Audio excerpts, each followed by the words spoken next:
And then I'm also going to record audios. So if we can all just keep our microphones on mute, because I'm going to be recording this meditation. I'd like to post it on Insight Timer, as I've had lots of requests, and I promised Kerry I'd do so, and I've been a really bad friend in not being able to. So anyway, I'm going to do it now. Okay, right. Good. So let's choose that comfortable seat, and making sure that if you are sitting on a chair, that your feet are firmly grounded, that you feel your back against the backrest and the contact with your bum and the seat underneath you.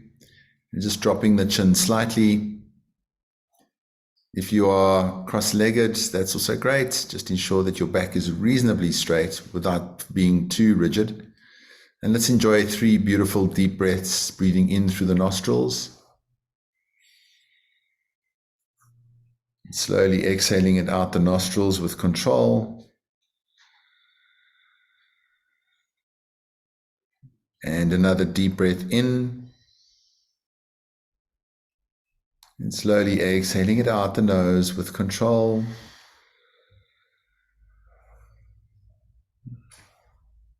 And last one. Opening the mouth and gently sigh the breath out. Coming to a natural breath. And if you can, breathing through the nose. And we're going to go through the 7-limbed prayer, which is a very famous and traditional approach to meditation in the Tibetan Buddhist tradition. And the first part of it, the prayer is, or the first limb, is prostration, or sometimes what's called refuge. So we invite a holy being into our space, into our room, and we imagine what they look like. They have arrived. They may be glowing with light. They may be very human.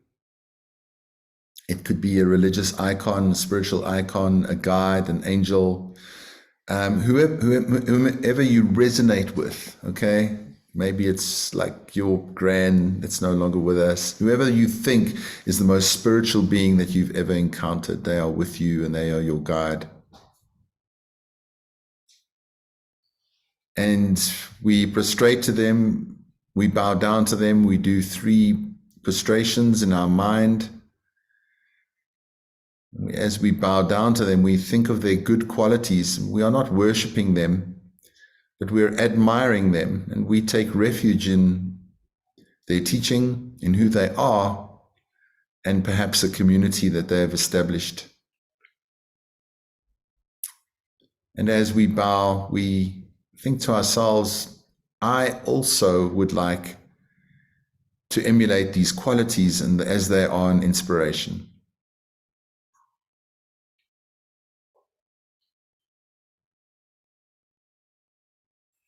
The second limb of the prayer is offering, and whenever a good friend or a holy being or teacher or someone that we respect enters our home, we offer them tea, we might offer them flowers or a little gift. So think of something in your mind that you could offer them, and because it's a visualization, there's no limit in terms of your creativity. It can be a beautiful piece on your piano. It could be a little guitar riff. It could be a lovely meal that you love to make. It could be an image of a sunset over the ocean, or a memory of your favorite place, or a sky filled with flowers.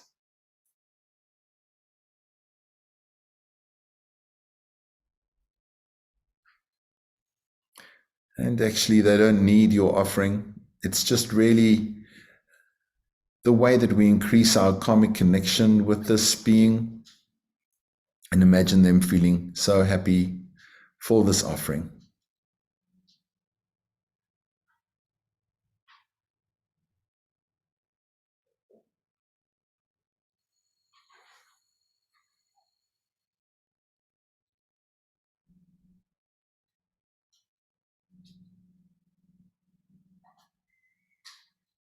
The next limb is purification.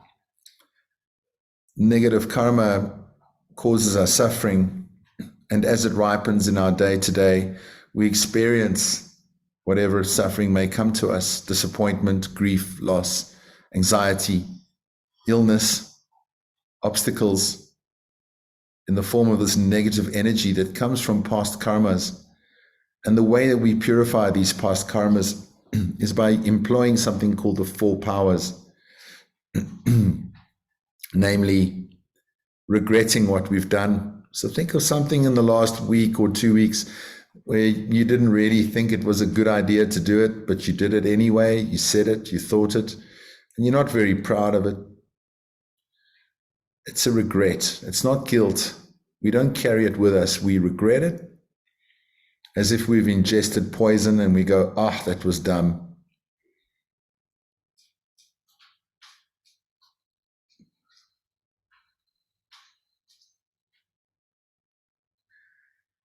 We decide not to do it again.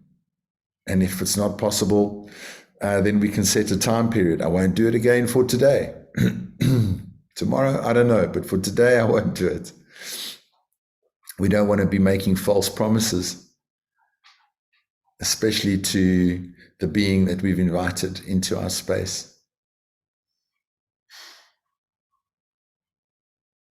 And then we take refuge once again.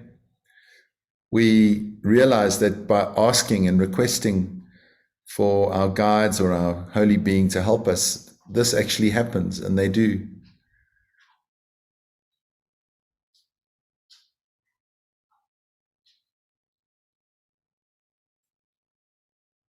And you can imagine perhaps a light emanating from them, surrounding you and giving you some sort of empowerment to be able to purify negative karmas. And then the final step is to think of an antidote. Okay, so I've done this sort of thing I'm not proud of. How can I fix it? Is there a way I can fix this? What is the antidote? There's always an antidote to a poison.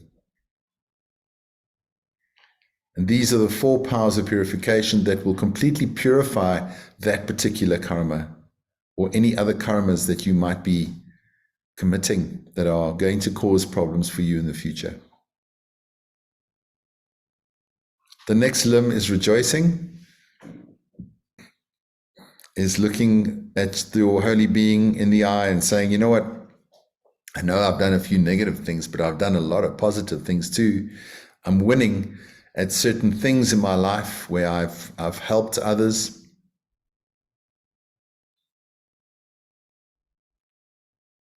I've been there for them.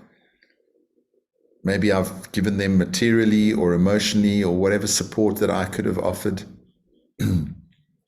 So think about something in the last week or 2 weeks that you really are happy with and you rejoice in and say, yeah, that was a bit of a sacrifice, or, you know, I did this and I'm really proud of it. Maybe you meditated or did some yoga or whatever, some spiritual practice that you feel good. Maybe it's just attending this class, something to feel grateful about.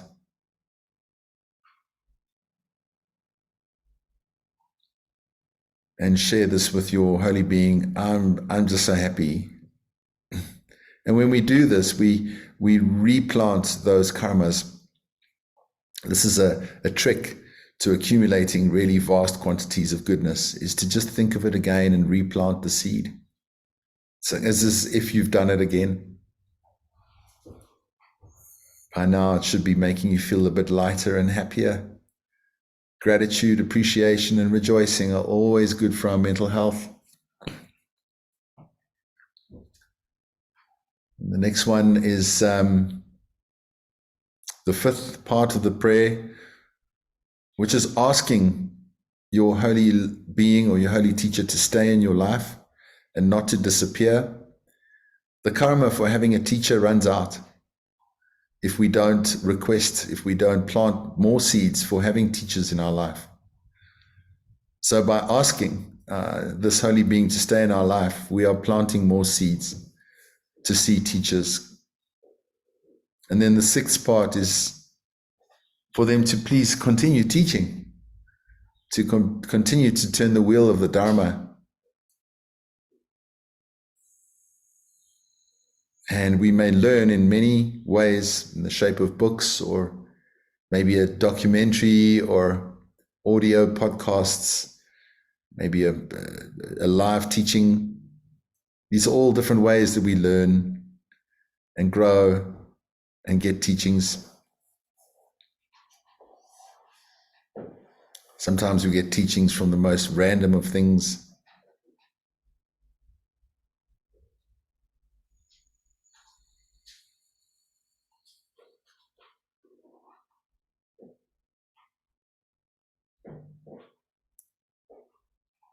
So now your holy teacher or your being that you invited to the space today holds your hand, big smile. And as they do, they shrink to this tiny little size of your thumb, and they fly to the top of your crown, facing the same way that you do. And then they slowly enter into the crown chakra, and they make their way down through the central channel, past the throat chakra,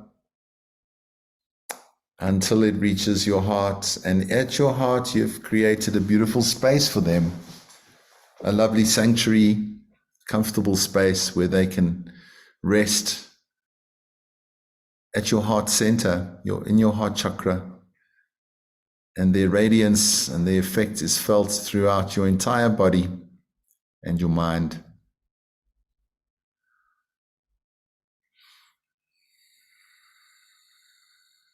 And now, part of the main teaching, let us take in a nice deep inhalation, breathing in through the nose, and breathe it out the mouth. So at this point in the meditation, you can push pause, and whatever meditation or teaching that you're doing, you proceed, and then we end off with a final practice, which we will do later. Okay, I just said that for the recording. Okay, nice. Open your eyes. Great. So Willem had an interesting question about Buddhism and what the Buddha said about work. Is that right, Willem? The right way to be in life and work and so on? Yeah, it's something I've been wondering about. My attitude to work has often been negative. I just see the stress, or I just see I'm tired and I don't want to do this. But I think there's wisdom, and I think the Buddha has spoken about um, putting in effort towards something, or working hard. Um, I think the Gita also speaks about that, working but not being attached to the fruits or the outcomes. Yeah, I was just wondering if you know anything about uh, what the Buddha said about work and effort. Yeah. Mm. I'm just adding something in the chat here. So when we study Buddhism, and I know Kerry has probably been through this, the Four Noble Truths is pretty much everything that the Buddha, when the Buddha came out of enlightenment, he taught the Four Noble Truths. The first one is that there is suffering. The second truth is that there's a cause of suffering. The third is that there's freedom from suffering in terms of ultimate bliss and nirvana. And the last one is there is a path to end suffering. And that path is the noble eightfold path, not the four. So we call it the Four Noble Truths. Noble is actually an incorrect translation. It should be called the Four Realized Truths. Noble was just a translation done many years ago. That's not actually correct. It's four realized truths. It's the four truths that the Buddha realized while sitting under the Bodhi tree, as he became enlightened. So the last one is the path. Right understanding, okay, right understanding of the Dharma, right, of the teachings. Do you understand the teachings, especially around karma? Okay, do you understand the workings of karma? Then right thought, to watch our thoughts, right, to manage our thoughts well. Right speech. So right thought would then be to be compassionate, uh, to not be jealous, to be happy when other people get nice stuff, and to have an understanding of karma, cause and effect. Okay, that's under thought. Speech would be to be honest, to not lie, to bring people together with your speech, to not be divisive, to speak gently, not harshly, and speak meaningfully, and not gossip or being idle. So that would be right speech. Now, all of these, you can bring into the workplace. Right action would be, I guess, to be ethical and protect life, honor property, not steal, and also to be mindful of one's sexual activity, not to hurt other people in relationships, to be loyal. Livelihood, right livelihood, then also talks to having a job that contributes to your well-being and to the well-being of others. So the Buddha said that any job that causes harm to other living beings is considered not right livelihood. There's certain jobs like, I don't know, being a butcher or a hunter or, maybe producing a product that's killing the world in terms of greenhouse gases and so on. What other sort of livelihoods could be harmful? There's many, right? It's actually quite debatable because a friend of mine is a game ranger, and he said, Mark, it's very easy to say that hunting is bad, but the whole, if it wasn't for hunting or providing a service like that, then these species would overrun the other species, and the whole ecology would be, I don't know if I'm using the right words, would be out of balance, and there has to be a culling process and blah, blah, blah. So it's like, okay. So it's just so much more intricate than it's just not so clear cut. And I just try to remain curious and open and non-judgmental for people that are in jobs where it appears to be that they are harming. But I suppose one always has to look a little bit deeper.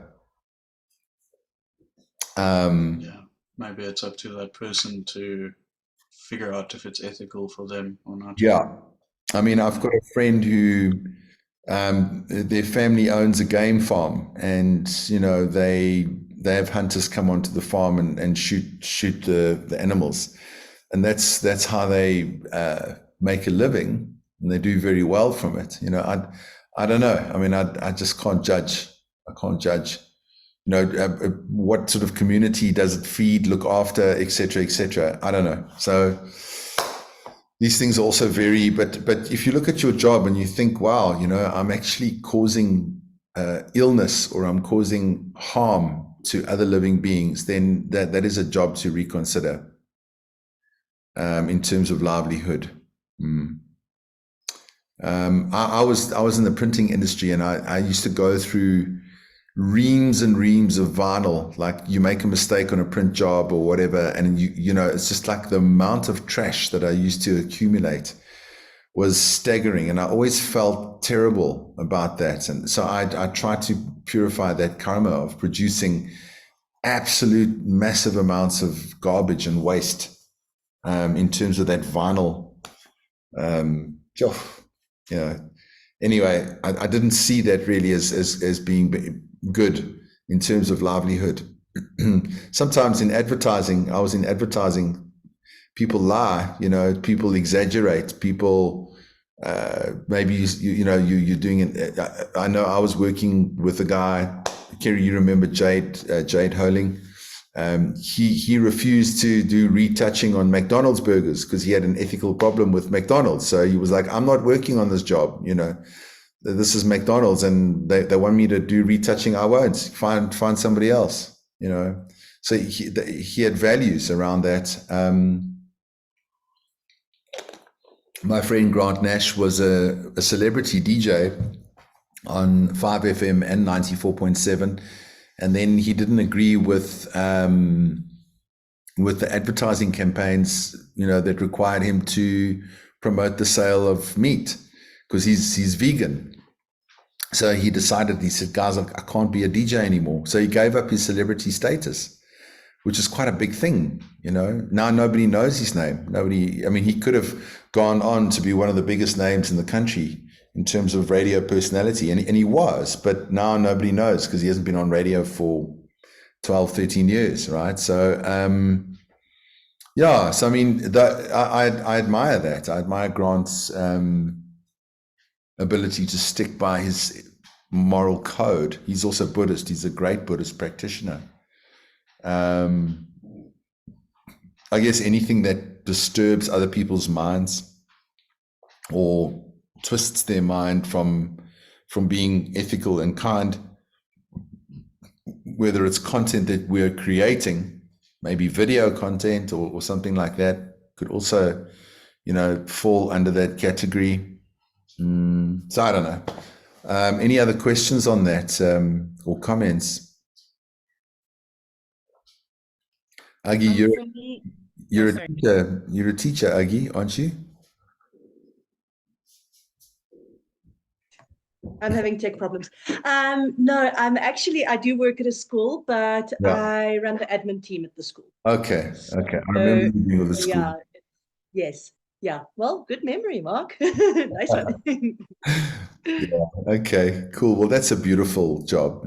Kerry's also got a beautiful job. You got a question, Kex? Yeah, it's more of a comment. So, just so that Aggie and Willem know, I'm a social worker by profession, and I currently run the counseling department at our school. But I'm trying to become more and more mindful of consciously asking for assistance when I'm working, because you can be doing a job that in theory is supposed to be helping people, and actually you can be doing damage without even realizing it. So very often I find myself these days pausing before I answer someone, and I'm actually saying Vajra speech, trying to call on something other than myself to answer, so that I'm not harmful. Yeah. Wow. And it worries me. It worries me quite a lot. Sure. Which I don't think is necessarily a bad thing, but it's just to be really aware of the impact that I have. This year we had, I think 378 kids coming fresh into the counseling department. Wow. So not kids that we were following up on from last year, but new intakes. Sure. And it's a school of 1,200 kids, so it's a lot. And if you think about making a mistake, and how that, just as much as you can have that positive impact, it can also go the other way. So, yeah. Wow. Absolutely, Kegs. So I'd like to touch on that.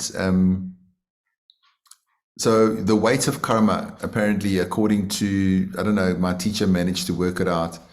According to scripture, your intention for doing good is 90% of the weight of karma. Okay, then there's other factors that come into play. Your intention, the object, the action, and how you felt about it afterwards. So let's say your intention is to help, do your best. That's 90% of the karma. There's the student, there's the help, and if it didn't go very well, and maybe they got hurt, are you happy that they got hurt, or do you feel remorseful? So if you're thinking of those four things, then there's no way that you can plant a negative karmic seed because of that. Now, whether they heal or whether they don't is their karma. It's not your karma. You know, sometimes Buddhist masters take their shoe off and they hit their student on the head, right? Whack! Like you can see this in the Zen teachings. Is that a harmful act or is it a positive act? Well, many stories where the student attains realization by getting a smack on the head with a shoe. So to me, that would be a completely unethical thing to do. I mean, you could probably, you know, think about smacking your students on the head with a shoe, you know. But all of a sudden, the student wakes up and his realization, the master is extremely skillful because they have the realization to know exactly what is required in the moment for their students. And sometimes a slap on the head with a shoe is required. Don't do that, okay? Unless you're a realized master. But there are stories in the Buddhist canon of such strange behavior from teachers. Now, we might feel not realized. We're limited. So it's up to us to get realized. I think that's where us becoming realized, us becoming enlightened is the kindest thing that we can do for others, because then we know exactly what they need. And sometimes a slap on the head with a shoe is it, you know, but not right now when we're not realized or enlightened. So your intentions, Kerry, I mean, to heal and not harm is virtuous. If your intention was egotistical or misleading, then obviously, then, you know, heavy negative weight, especially seeing as though these children are high karmic objects because they're very vulnerable and they're very much in need. The young minds are quite influential. So yeah, it's difficult. But it's really up to their karma, how they receive it. You know, chemotherapy either saves your life or it kills you. It's not the chemotherapy. It's karma. You know, aspirin, does it always take away a headache? Some people, they take aspirin, it doesn't work, right? Is it the aspirin? It's not the aspirin, it's the karma, right? You can't go back to the pharmacy and say, I want my money back. The aspirin didn't work. You know, they'll just laugh at you. Okay. So does aspirin always work? No, it doesn't. Does chemotherapy always work? No. Does therapy always work? No. You know, we can just do the best we can. Yeah. It's about compassion and wisdom. Those are like two important things, right? So I think I don't know, if you can work on your wisdom, you probably can. If you're studying and you're practicing, I imagine that's another part of it, helping you to act more skillfully in the moment and then make sure your intention is good. Absolutely, 100%. Yeah. And as we purify our karma, we will see those around us be happy and purified. And so a Buddha, when they are working with others, you know, they're having such joy because they know exactly what to do. They know exactly what medicine that person needs. They know exactly what to say to them. And they just see people around them just waking up and their whole environment is transformed. I mean, what a wonderful life that would be, right? Imagine being the Jesus on your planet where you walk around and you just go, you are healed, you are healed, you are healed. Yet you get crucified. I mean, I think Jesus got a really bad rap, you know. But, you know, did Jesus experience pain? I don't know. That's another thing. Or was it just a play? Was it a drama that needed to play out in order to be remembered? I often wonder. But, you know, Buddhists do see Jesus as a Buddha. Well, it depends on which Buddhism you follow. But I know in my lineage, they see Jesus as a Buddha, and many other Hindu teachers and so on from different traditions. Yeah, so I think even with veganism, we can't be karmic free, even if we're vegan. It's a good motivation to have. But I mean, just me sitting in my chair, I'm probably killing a whole bunch of ants by moving my chair around. the rice that I eat, the grain that I eat, how many bugs have died in the processing and milling of that food. You know, my salad. How many little bugs died in the washing and picking of my salad? Probably way more than the big cow that, you know, the dude's eating next to me. I probably killed more beings, right? And the Dalai Lama said, if you're going to eat meat, it's better to eat meat from a large animal that can feed 10 or 20 people rather than little ones like prawns, you know, that you just shove 20 beings in your mouth when you could have just had a steak, which is one being. You know, so I know it sounds ridiculous, but I think that whatever we do, we are just killing machines. That's what we do. So as we walk from here to there, or move around, or sleep, in unconsciously swatting mosquitoes or whatever, we are killing machines. Now, every time we kill something, there's a karma. Unconscious, conscious. If you're conscious of it, the karma is heavier. If you're unconscious, it's not as heavy, but still there's a karma. So that's why purification is an essential part of our daily practice, because we are killing all the time, and we have to be purifying all the time, so that we don't land up in another existence where we kill unknowingly or knowingly. And I do believe that there are existences where we don't have to be, where killing isn't an option, you know. I think when we go to the Kruger, we see animals killing and we say, oh, well, it's just part of nature. But that's part of our nature. That doesn't mean that, you know, that's our projection, to live in a world where everything has to eat everything else in order to survive. I think that we could literally pop out of that in our next life if we choose to be vegan, you know, because that's a wonderful intention, right? So I'm being vegan because I don't want to see a world where beings have to kill each other to survive. You know, that would be beautiful, right? Can you imagine a world where animals could just eat something off trees and they'd be happy, and you know, and there'd be no suffering. And the worlds, all these worlds exist for you and for me, and they don't exist at all, actually. They're just fabrications of your mind and fabrications of your karma. And the Buddha said, all of this is your mind. There's nothing else. There's nothing out there. All of reality is just your mind. So if it's all just your mind, then plant the right karma. Yeah. Has anybody seen the movie What Dreams May Come with Robin Williams? I saw it ages ago. I remember really liking it, but I don't remember details about it. Okay. Yeah. It was like, no, it was so long ago, a whole other lifetime ago. Sure, it is old. It's an old movie, and Robin Williams is just super fantastic in it. He was brilliant. Yeah. Yeah. And it's such an underrated movie because no one knows about it, but it's really exceptional. And it's a heavy movie because around mental health, suicide, but there's a spiritual component to it. Sorry, my kids. Does it have a painting in it? Yes. The reality. Yeah. Exactly. So his wife's artwork is his Pure Land, is his paradise. You know, he lives in her artwork. I mean, it's just so beautiful.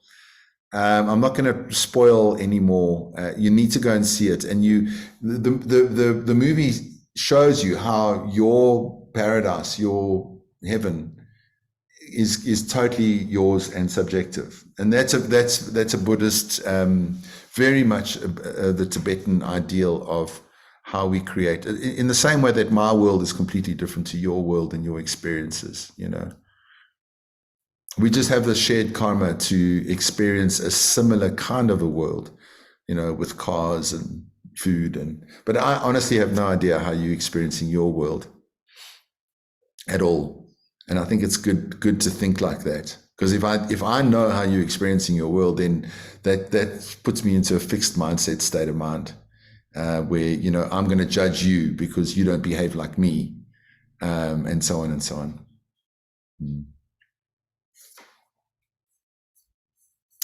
So going through Buddhist ritual, I don't know, is everyone happy with that? Or any other comments or some deep stuff? But go see the movie. That's good stuff. Yeah, go see the movie. It's really good. I start crying like 5 minutes into it, and then I don't stop until the end. It's a flippin' tearjerker for me of note. Hectic, but I've watched it like 5 times already. So I always have a big box of tissues.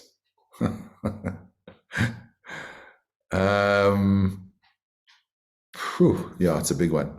So with regards to, we've covered a lot to do with refuge and prostration and what that looks like.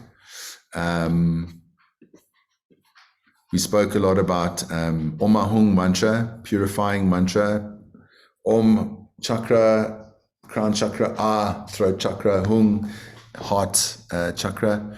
We spoke about the different types of refuge, that you could take refuge in a holy being like the Buddha or your teacher or whoever you think is holy. We spoke about causal refuge of your future Buddha. You could take refuge in that if you don't have a connection to your teacher. That taking refuge, like what Kerry did in the moment, asking for, you know, Vajra speech or Vajra mind, that's a refuge. And I've seen lots of teachers do that and almost channel the right stuff because they take a strong refuge. So that's extremely powerful thing to do. And Kerry, you're planting the most incredible seeds by doing that. You know, turning yourself into a Buddha in that moment, seeing yourself requesting that divinity and feeling that divinity and believing in it is extremely powerful. We looked at maybe how can we create holy or sacred spaces in our life and in our environment, whether it's having a little statue or creating an altar or seeing or just setting yourself up for moments where you can experience practice. So lately I've been going a lot to the gym, and I get on the rowing machine. I don't know, you know, the rowing machine at gym, and I'll do like 20 minutes. And then on the machine, I'm like, what am I thinking about? You know, as I'm rowing, like, what am I actually thinking about here? And then I'm thinking, this is a great place to do some meditation. And then I imagine that I'm rowing a boat, and it's pitch black on the ocean, you know, and there's a war zone. I'm rowing next to a country where it's at night and everything's on fire, and there are people swimming in this ocean. They are drowning, and I'm pulling them out of the ocean, or they jumping onto my boat. And these people are family members, they are friends, they are enemies. So I do different rounds. I'll do 4 sessions. The first one I'll be doing for my enemies. The second round for parts of myself, actually, that I'm saving from this ocean, which I've started to do recently. And then the third part for friends, and then the last one, friends, colleagues, and then family.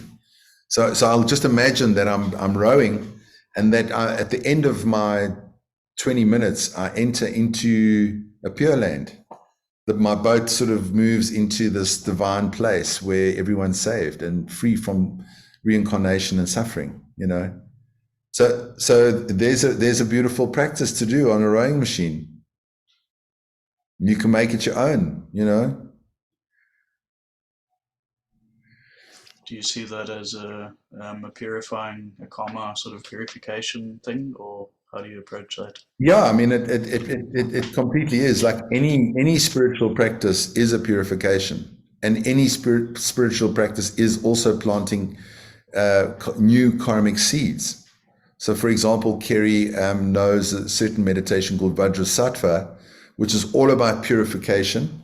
But as you are purifying, you are also planting goodness, because your motivation is, I want to purify for the sake of all beings. I want to purify so that I can become a Buddha too and purify my karma. So I think it's always really, really essential, Willem, to say, I want to become enlightened, not just for my own well-being, but for everybody else. Because then it's kind of selfish. All my good karma just for me. Ha ha ha. What am I going to do? You know, like Donald Trump, I'll be so uber famous, but I don't give a shit about anybody else. You know what I mean? Like, that's no good. Like, that's impossible. Because if we understand that everybody else is also our projection, then we have a responsibility to them. And we need others to accumulate goodness. Okay, that's why we're so grateful to have people in our lives that are needy and they need our help, because they are very, very important in terms of getting our ass out of samsara, out of our own suffering. If there were no people around, then you wouldn't be able to practice. You wouldn't be able to perform good deeds and create good karma. So it's really, really great that they are around. You know, we've got enemies, we've got things. I mean, you know, if you've got enemies, just go out there and buy them some flowers, man. Just like send them a big bunch of white roses. That's what I'm going to do. I've actually planned on Monday. I've got a certain couple in mind. I'm going to just bombard them with white flowers. And then I'm not even going to leave a note. I'm just going to send it to their house. You know what I mean? Yeah, I had that idea this morning. Just do it. Not poisonous flowers. Yeah. What's that story where you the thorn pricks the finger and I don't know, it caused major. No, I mean, you know, in my mind, I've wished them harm many times. That's no good. Like I catch myself and I'm going, wow, you are wishing harm on these people that you don't like just because they've harmed you. You know, you can imagine if something happened to them, you know, so-and-so slipped and broke their leg, I'd be, couldn't have happened to a nicer person. You know what I mean? So it's like that kind of attitude that I've got to work on, because I cannot wish anyone harm. You know, that is planting the most horrible, horrible karma for myself and for the people that I love. You know, if I'm wishing you harm, it's like black magic, right? And you're not going to be harmed. The only person that's going to get harmed is me. It's going to come back to me. If I'm wishing you ill will, and if I'm wishing you death or destruction, all of that's coming back to me.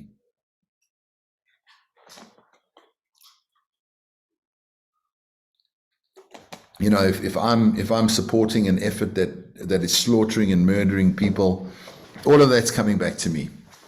Even if I'm sitting in my house not doing it, but I'm in my mind, I'm going, this is a good thing. You know, all of it's coming back to me. I'm part of a violent campaign. I remember my teacher saying when America invaded Iraq, I think it was when Saddam Hussein was still, you know, in power, and my teacher said, like, we pay taxes, but we write a little letter to say, please do not use my taxes for military advancements. Now, nobody cares. They're going to get that check in the mail, you know, look at this hippie, what a stupid thing, you know, no one gives a shit. But from their side, they're trying to do everything they can to not be karmically connected to an invasion of another country like Iraq, you know. So, sorry, this phone of mine's going ballistic. So, I hope that helps. I wanted to get into some offerings today. I wanted to show you my shrine. We are running out of time, but I'm happy for the questions and whatnot. So this is my Buddhist shrine, and I think homework or home practice, if you can find some of these water bowls. Can you see these bowls? They've got water inside of them. Okay. Here's my teacher, David. Here's my other teacher, Geshe Michael. And of course, my Buddhist statues and that. I used to have more, but in my divorce, I gave my ex all my lovely statues, because that's what you do, right? You don't fight with your ex. You make sure that they get the best. And that's how you create the karma, not to have that happen again in your life. Is I just gave her all the best Dharma stuff. I left home with a microwave. I didn't want to take anything else, because how do you make sure that you never have a bad relationship in your life again? Make sure that you end the one well, without hatred, anger, and resentment. Yes, of course, I've made mistakes. I've been angry. I've been resentful. But then how do I fix that? And how do I purify that? And then how do I fix that? And the white roses are going to be part of that exercise. So, we are not perfect. We are going to make mistakes. We are human beings. I'm far from perfect. But I do believe in resilience. It's how we recover. We make a mistake, we fall down, we might get drunk and text our ex in the middle of the night, but then the next day you delete. You always have the next morning to fix, or you can still fix your karma. So there's always that wonderful hope that whatever we've done in this life or previous lives, that we can purify. And the ancient texts are all about that. We can always, whatever you've done, there's no reason to feel guilty about anything. And that's why the concept of regret is so powerful. Regret is like, that was silly, let it go. But guilt, the Tibetans, they don't even have a word for guilt. I remember my teacher was saying they tried to explain it to them, and they say, why would you do that? Why would you beat yourself up over and over again over something? Like, they don't understand that concept. But it's very, very strong in the Western mindset and mind frame. Sorry about your signal, Kegs. Cool. Any other questions or comments that you guys may have before we do our final meditation? Okay. So home practice is to find little bowls. I don't know if that's going to be too much for you to do this week. I actually found some at Woolworths, Woolworths Home in Loniel. Really nice little bowls, like really cool, but they were expensive. Hey, it was these ones that they got, I think they're from Thailand or something. Very expensive. I think it was 150 Rand a bowl, and I bought 7. So you don't have to do that. And another tip is you can go to a pet shop, and you can get those little water bowls, but small ones, not the big ones. You don't want big ones. You just want smallish ones, okay? I don't know where else you can get. I've looked online. They're ripping it off, like Buddhist ritual bowls. It's ridiculous how much they're asking for. You could probably just make a plan, even if you just get little plastic ones, or you can actually find some at the Crazy store? What's that one? Westpac, maybe Westpac. You could find cheap ones, maybe there. Go have a look. And then have I'm going to show you next week how to make water offerings as part of the offerings, because now we finished with the prostration, the first limb, prostration and refuge. Then we're moving into offerings. You can see this is going to be a very long series because there's 7 parts. And I do think maybe next week is our last class for the year. I'm not sure, because I know everyone's going on holiday, but we could always resume in the new year if there's interest, right? So, but I'd like to still teach you how to set up an altar, and the water bowls is one of them. Plus a little statue. Okay, statue or a photograph of someone that is sacred in your life. Maybe we can look at that next week. What did you get? So I will remind you in the group, okay? Maybe you get a Buddha statue, or maybe you get a statue or a picture of your gran, or George Harrison from the Beatles, or I don't know, whoever you connect with, I mean, they're Buddhas. Last night I was listening to Faithless, the electronic band. And I mean, Maxi Jazz, the guy, he was Buddhist, right? And I was listening to his lyrics, and I was like, wow, he could have been a Buddha. Like, he could have really. So, I mean, I would put a picture of him on my altar if I could print one out. And, like, he was so famous, he was so wise, he was so amazing. Like, he could be a Buddha. No problem for me. He unfortunately passed away. I had the karma to see him pass away and not continue his life. That's my karma. Okay, let's end this class with a Tenzin. Can you be super quiet for the next 2 minutes? I'm going to record. Okay, thanks. I'm doing damage control here. School holidays have kind of started. So yeah, lots of excitement. Okay, thanks everyone. Let's get into our meditation seat.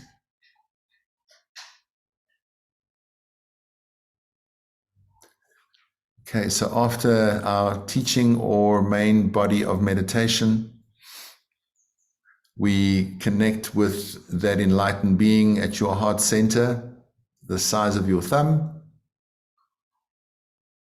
And they are radiating light throughout your being. And this light is emanating from you. Imagining yourself as one with this energy, one with this enlightened mind, enlightened speech, and enlightened action. And thinking of the world, including your next door neighbor or your pets or the animals around you, the street, whether you like them or not, doesn't matter. We are indifferent. We are all-encompassing, non-discriminatory. We send our light like a river, like streams throughout the streets and roads and driveways into homes. It's a healing light. It's a divine light of absolute bliss, of freedom from suffering, freedom to be happy and the causes of happiness, a light that connects us to the divine, a light that is just full of equanimity. And it goes out into the world. Just imagine the expansiveness of this light.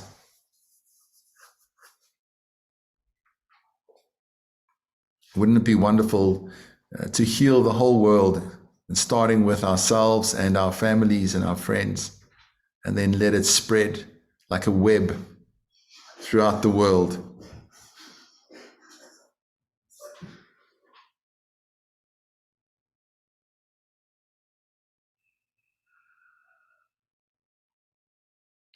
And as you imagine that, I'm going to sing a Tibetan prayer, which is the dedication prayer.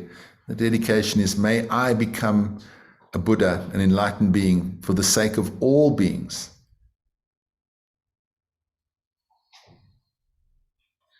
Gewa di kewo kun, sunam yeshe zozo shin, sunam yeshe lejunwe, tamba kunya doba sho.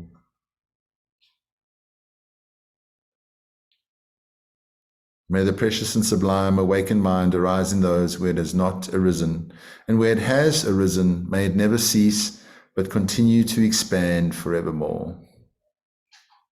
Om Shanti Shanti Shanti. Peace be with you. Namaste.